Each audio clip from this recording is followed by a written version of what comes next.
Hello दोस्तों, आज हम बात करेंगे एस एस सीजीएल के 2025 के 18 सितंबर के थर्ड शिफ्ट के बारे में। ठीक है, थोड़ा सा मैं सारा डिटेल बता देता हूँ। इनमें जो हमारे 4 सेक्शन हैं, ठीक है। एक तो हमारा रीजनिंग हो गया, ठीक है। दूसरा हमारा मैथ हो गया, और आपका जीके जीएस, और फिर इंग्लिश, ठीक है। इन चारों सेक्शन का मैं आपको ऑनेस्ट रिव्यू दूंगा, क्योंकि मैं जो एग्ज़ाम दे के आया हूँ तो मैं काफ़ी टेंशन में था कि पेपर ऐसा कैसे आ गया, मेरा पेपर इतना ख़राब क्यों चला गया। ठीक है, फिर मैंने यूट्यूब पे बहुत सारे वीडियो देखे जहाँ पे लोग रिव्यू दे रहे हैं, उनकी बातों में बिल्कुल मत आओ। क्यों? उसका रीज़न ये है कि सारे भाई झूठ बोल रहे हैं। ठीक है, देखो, रीजनिंग जो था वो काफ़ी इजी था, आप आराम से उसमें 22-23 कर लोगे। ठीक है, 22-23 कर लोगे। और एक क्वेश्चन था, मुझे लगा ऐसा कि वो गलत है। ठीक है, टॉपिक तो नहीं बताऊंगा, लेकिन एक क्वेश्चन ऐसा था जो मुझे लगा कि गलत है। मैथ मैथ भाई मॉडरेट था।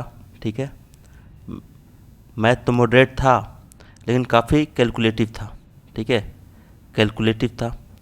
और इसके साथ मैं बता देता हूँ कि मैथ को अगर आप 1 वे में करने जाओगे ना, तो आप 16 से 17 क्वेश्चन करोगे, अगर आपको टाइम का भी ध्यान रखना है तो।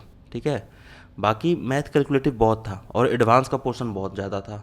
मैंने भी बहुत सारे पहले के एनालिसिस वीडियो देखे, चाहे मैंने अपने दोस्तों से बात किया, तो पहले वो बता रहे थे कि अर्थमेटिक के सेक्शन ज़्यादा आ रहे थे।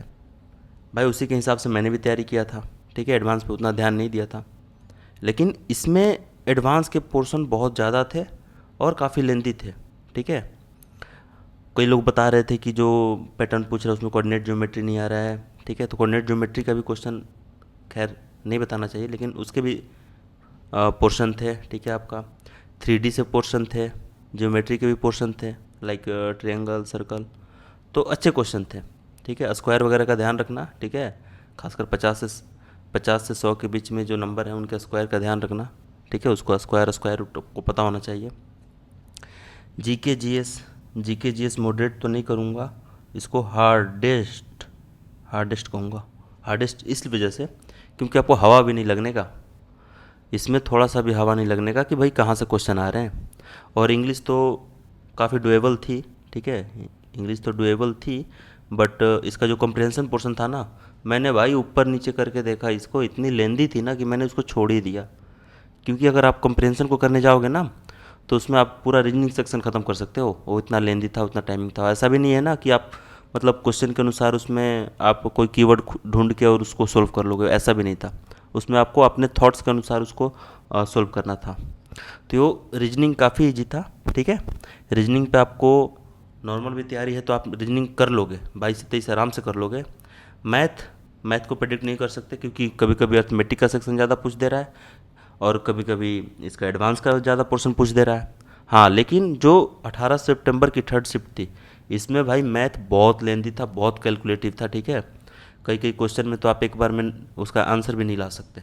ठीक है, तो मैथ का भी मतलब मॉडरेट कहेंगे। मॉडरेट इसलिए कहेंगे क्योंकि अगर टाइम रहता, टाइमिंग का इशू है, क्वेश्चन ऐसे नहीं थे कि आप सोल्व नहीं कर सकते हैं, लेकिन कैलकुलेटिव और लेंथी होने की वजह से ना टाइमिंग का इशू है। ठीक है, इस वजह से इसको मॉडरेट का रखा है, मॉडरेट में रखा है।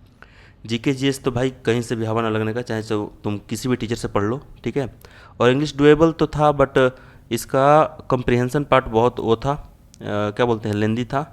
ठीक है, कम्प्रिहेंसन बहुत लेंदी था। आपका वोकैब के कुछ ऐसे वर्ड थे जो भाई मैंने तो कभी देखे ही नहीं थे।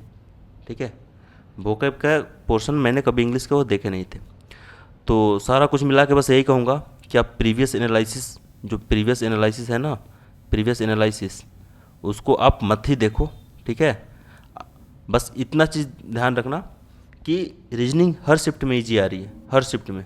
ठीक है, मैथ कैलकुलेशन पे ज़्यादा ध्यान दो। ठीक है, लाइक क्यूब रूट ये सब ध्यान में रखो, स्क्वायर रूट ये सब ध्यान में रखो। ठीक है, आप ये सोचोगे ना कि भाई डिजिटल सम लगा के या फिर सिमेक्शन लगा के आप सोल्व कर लोगे, नहीं चलेगा भाई, पॉइंटों में आ रहे हैं आंसर।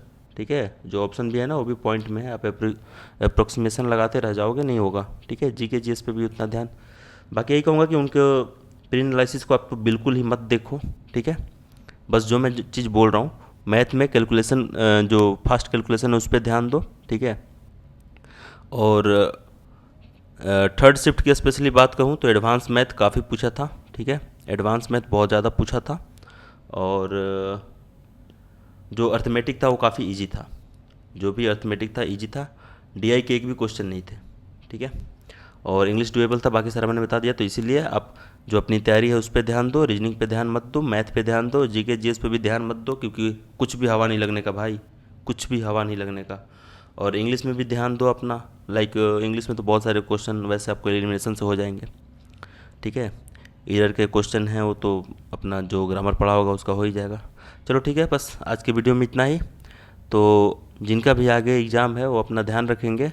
मैंने ये वीडियो इसलिए बनाई है क्योंकि बहुत सारा मैंने जो वीडियो देखा है यूट्यूब पे, ठीक है, तो उसमें बहुत ही मिसलीडिंग डाटा है। जो लोग बोल रहे हैं ना कि मैथ इजी है, इजी है, इजी है, इजी नहीं है, मॉडरेट है और कैलकुलेटिव बहुत है, ठीक है। आपको पास इतना समय नहीं मिल पाएगा ना कि आप मैथ को कंप्लीट कर लो, ठीक है। अगर मैथ को आप कंप्लीट करने जाओगे ना तो बहुत सारे सेक्शन आपके छूट जाएंगे, ठीक है। तो इसीलिए ध्यान रखना, मैथ में अपना ध्यान रखो, मैथ का प्रैक्टिस करो, एडवांस मैथ को भी इग्नोर मत करना प्रीवियस देख के, ठीक है। चलो, थैंक यू।